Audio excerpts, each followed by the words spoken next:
এবারের ভালোবাসা দিবসে ভালোবাসার রং ছড়াচ্ছেন বাংলাদেশের বর্তমান সময়ের ডালিউড কুইন খ্যাত চিত্রনায়িকা শবনম ইয়াসমিন বুবলী, আর তারই সাথে রসায়নে মুগ্ধ করেছেন নবাগত মডেল ওয়াসিফ খান। ভালোবাসার রং লালে ভালোবাসার কনসেপ্ট নিয়ে দারুণ ভিডিও প্রকাশ করেন শবনম ইয়াসমিন বুবলীর পেজ থেকে। মুহূর্তের মধ্যেই সেই ভিডিও ভাইরাল হয় সামাজিক যোগাযোগ মাধ্যমে। ইতিমধ্যে লক্ষ লক্ষ মানুষ দেখে ফেলেছে সেই ভিডিও।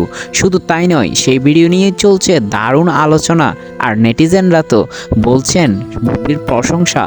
এই দুইজনের বয়সের মধ্যে সামান্য কিছু ব্যবধান থাকলেও বুবলী এমনভাবে মানিয়ে নিয়েছেন যা নেটিজেনদের প্রশংসা পাচ্ছেন। সেই সাথে দুজনকে এতই মিষ্টি মানিয়েছে, সকলেই এই দুজনের জুটির জন্য অধীর আগ্রহে বসে আছেন বলে জানাচ্ছেন। ভালোবাসার মানুষ সাকিব খানকে নিয়ে বেশ কিছুদিন সংসার করেছিলেন শবনম ইয়াসমিন বুবলী, কিন্তু ভালোবাসা পরক্ষণে তার কাল হয়ে দাঁড়ায়। বর্তমানে সেপারেশন আছেন এই দুইজন, কিন্তু তাতেও বুবলীকে দমানো যায়নি। সাকিব খানের এরা ছেড়ে দারুণ এক এরা গড়ে তুলেছেন শবনম ইয়াসমিন বুবলী, যেখানে তিনিই রানী। শাকিব খানকে ছাড়া সিনেমা হিট করে দেখাচ্ছেন এবং সেই সাথে প্রমোশন থেকে শুরু করে মডেলিং সব জায়গায় জয় জয়কার এই অভিনেত্রীর।